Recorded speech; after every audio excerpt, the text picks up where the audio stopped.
AI. Poetic films. Alice and Wonka, An Adventure of Wonder. In the quiet hum of the universe, two worlds as different as they could possibly be were on a collision course. One was Wonderland, a realm where logic took a back seat and the curiously impossible was daily routine. The other was Wonka's chocolate factory, a place where creativity was the currency and imagination was the secret ingredient. Both worlds, each a mirror of their inhabitants' minds, thrived in their unique, peculiar ways. Then, in an event as unexpected as a Cheshire Cat's smile appearing out of thin air, both worlds collided in an explosive bang. Wonderland and the chocolate factory, two realities that had always been parallel, suddenly merged into one. It was as if someone had stirred a pot of tea and chocolate, creating a whimsical brew that was equal parts bizarre and delicious. As the dust settled, a wondrous sight unfolded, a world that was a blend of the bizarre and the sweet. This was the dawn of a new world, and an adventure that promised to be as enchanting as it was unpredictable. From the chaos emerged two figures, as surprised as they were curious. The first, a young girl named Alice, with eyes as wide as saucers, brimming with wonder and a thirst for adventure. She was no stranger to the bizarre and the unexpected. Alongside her stood a young boy, a marvel of whimsy and imagination. Willy Wonka, a boy with peculiar tastes and an eccentricity that was as extraordinary as it was fantastical. Despite his tender years, his name was already synonymous with the outlandish and the extraordinary. Alice, with her insatiable curiosity, was instantly drawn to this flamboyant boy and his unusual charm. Willy Wonka, on the other hand, found a kindred spirit in Alice, her curiosity matching his own boundless imagination. As the two became friends in this world of whimsy and wonder, they found themselves lost in this new and strange world. They quickly learned that they were identical in nature, like two sides of the same fantastical coin. Ready to bravely take on this new land, the two strategized the best path to take forward. It was a meeting of minds and a fusion of fantasies. They decided to explore this new world together, a world that promised adventure, mystery, and a good deal of fun, and just maybe a small bit of mischief. And so, the unlikely pair of youngsters set off on an adventure like no other. In this strange new world, nothing was as it seemed. Alice and Willy Wonka, in their grand adventure, found themselves meeting characters as whimsical and unique as the world they'd stumbled into. Their first encounter was with a chocolate rabbit, a creature of pure cocoa, as delightful as he was self-deprecating. The rabbit was a creature caught in a paradox, eternally nibbling on his own chocolate ears, only for them to grow back in an instant. His endless dilemma was a source of both amusement and sympathy. Alice and Wonka forged ahead, leaving the hapless bunny to his endless, vicious cycle. Next they chanced upon a Mad Hatter, but not the one Alice had known from her previous trips to Wonderland. In fact, it was his brother, Mad Mortimer. This Hatter had an obsession, candy making. He was a concoctor of phenomenal sweets, a candy alchemist, if you will, stirring up bubbling pots of rainbow-colored delights. He'd trade riddles for recipes, and his hat was not filled with rabbits, but sugared confections that would make your taste buds dance. Mad Mortimer was so focused on his fantastical creations, he didn't even notice young Alice and Willy Wonka watching his frenzied handiwork. He didn't see them sneaking some of his treats into their pockets, including the bright red atomic fireballs and mouth-watering everlasting gobstoppers, as they ventured onward. Just when they thought they'd seen it all, a Cheshire Cat appeared, but this was no ordinary feline. This Cheshire Cat was actually a cashew cat, a nutty little kitten with a sweet tooth that could rival a child in a candy shop. His grin widened at the sight of lollipops, and his eyes sparkled at the mention of marshmallows. Yet his mischievous charm lay in his ability to disappear and reappear, often with a stolen sweet in his invisible paws. Cashew Cat unveiled a secret passageway hidden behind a giant bar of chocolate, which led into yet another unknown territory. While walking through what seemed an endless dark tunnel, Alice and Wonka reminisced, sharing how they were happy to have made some new friends on their journey. Each character they met was a unique blend of the familiar and the fantastical, a mix of Wonderland's oddities and Wonka's whimsy. They were a parade of peculiarities, a march of the eccentric and the extraordinary, each more surprising and delightful than the last. Each friend they had made offered lessons in laughter, adventures in absurdity, and they all added to the richness of their perilous journey. Every encounter was a new surprise, a new delight, a new challenge. And as Alice and Wonka ventured further, they knew there were more peculiarities to meet, more surprises to encounter, and more delights to relish. Their adventure was far from over. In some ways it had only just begun.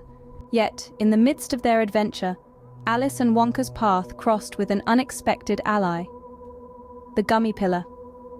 A caterpillar made entirely of gummy candy, known throughout the land for his exquisite gummy concoctions and his ability to transform into a beautiful butterfly made of the most vibrant and tangy gummy candy imaginable. His body, a rainbow of colors, shimmered and gleamed in the sunlight, a sight to behold. The gummy pillar, intrigued by our unlikely duo, decided to join them on their whimsical adventure. Alice and Wonka were delighted to have Gummy Pillar guide them through this vast, unknown land. As they ventured deeper into this world, they encountered the menacing gingerbread man, an enigmatic character known for having two sides to him, the sweet side and the crumbly side. Unfortunately for our trio of adventurers, but the crumbly side of the gingerbread man was awake and was enraged finding these youngsters trespassing on his land. The situation seemed grim, but in the face of danger, true friends reveal themselves. The gummy pillar, despite his soft and squishy nature, chose to stand against the gingerbread man to protect his newfound friends. With a heavy heart, he transformed into his butterfly form and began to zoom around the air, a sight so enchanting that it distracted the gingerbread man.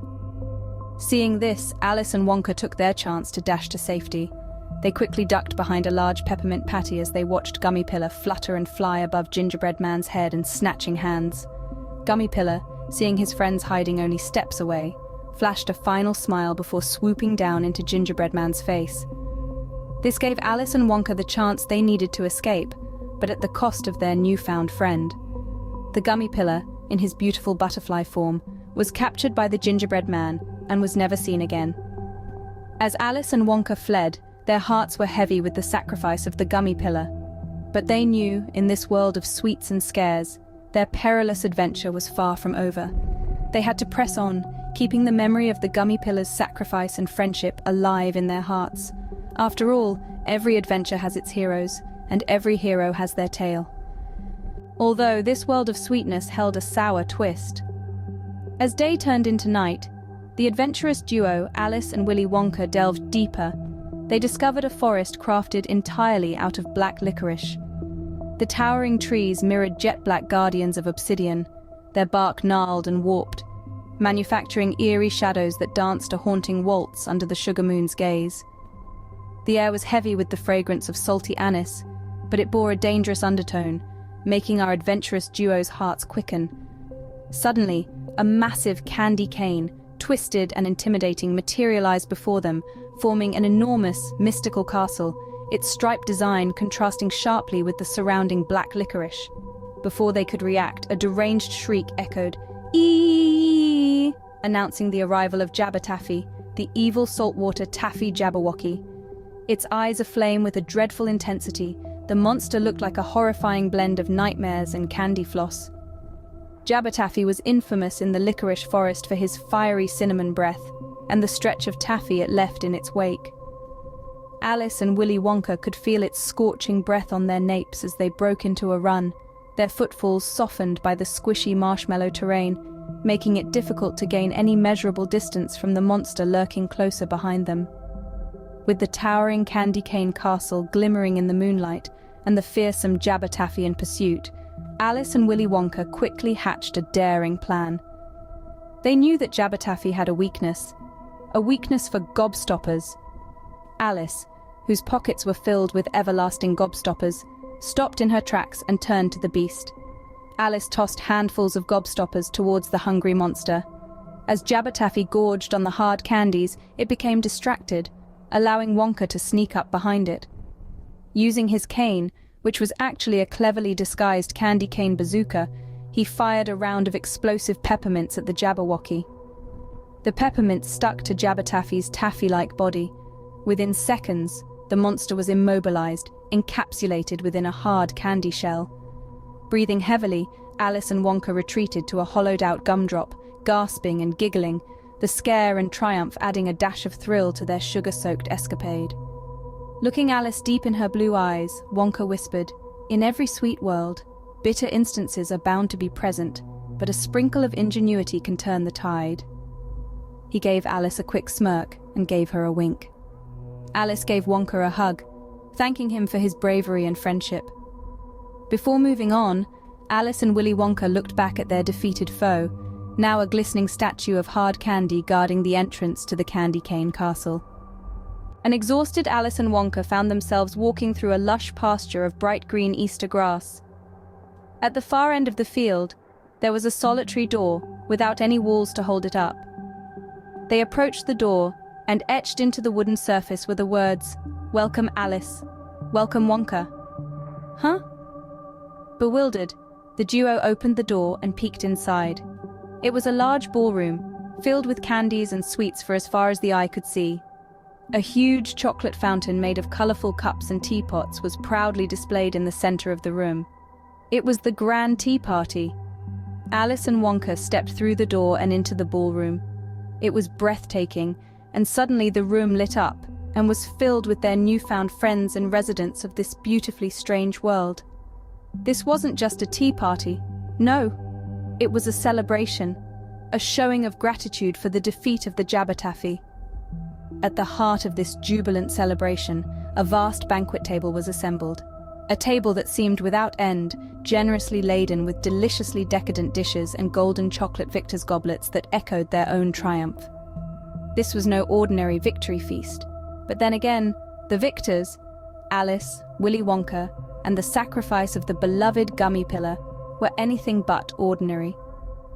This group of brave conquerors, along with the multitude of characters they had met on their journey, gathered around the table. The Cashew Cat, his grin wider than ever before, the Mad Hatter Mortimer, his hat looking especially posh after the victory, and even the Queen of Hearts, who for once was not demanding beheadings, were all present and humbled by our hero's triumphant quest.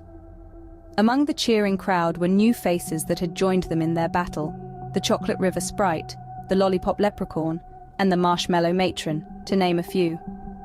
Also, let's not overlook our recent additions, the playful and ambiguous Moon Pie Twins, Sweetle-Dee and Sweetle-Dum-Dum, the King of Tarts with his royal expertise in scrumptious pastries, and the gracious and gallant Princess Sugarplum with her court of fairies. Each one, a unique and delightful enigma, united in this sweet victory. As the toasts were raised, so did the laughter. Jokes were shared, tales of their exploits recounted, and unforgettable memories created. Mad Mortimer's riddles had everyone in stitches, the King of Tarts' recipes had everyone's mouths salivating, and Willy Wonka's stories of his chocolate inventions set everyone's imagination on fire. Then there was a hush over the crowd, and all heads turned to the large teapot chocolate fountain. With a loud clank and a small puff of smoke, appeared a tiny figure dancing atop the spout of the fountain. It was Elder Loompa, the oldest Oompa Loompa of them all, the leader of all Loompas in Loompaland. With a giggle and smirk, he pointed towards Alice and Willy Wonka and shouted gleefully, singing, "Snicker snatch, vermicious kennets a catch, sure fluffin' bindle patch, snickerdoodle batch." Utterly confused and blank-faced, our heroes simply shouted, "Thanks!" Elder Loompa raised his little arms and cheered, "Ooft da loom kukyan food," and everyone drank a toast as the dancing and laughter commenced once again. Alice, our bold and curious heroine, found herself basking in the laughter and camaraderie, experiencing a profound sense of peace. She looked at her comrades, each one delightfully eccentric in their own way, and recognized her growth from this adventure. Willy Wonka, the inventive chocolatier, reflected a similar sentiment of satisfaction. He surveyed the faces, both familiar and fresh, and felt a surge of gratitude for this incredible journey and the friendships he'd formed. And as they sat there, swapping stories and sharing laughter, they understood. In a world where anything is possible, the most important thing is to celebrate a victory with friends, a pot of magical tea, and some enchanting chocolate. The end. AI. Poetic Films.